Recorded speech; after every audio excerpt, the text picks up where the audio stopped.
Ayan, bibiyahe na naman tayo mamayang madaling araw, 296 kilometer. So ito lang gagamitin natin yung ating Easy Ride na 150 RS, no? 2019 model, 296 kilometer, 8 hours and 9 minutes ang biyahe.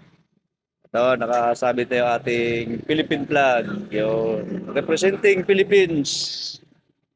So ayan, bagong change oil lang to, nakarang linggo. At gagamitin na natin yan. Langis lang. Takbo na.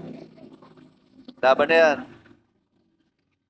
Laban na yan sa 296 kilometer.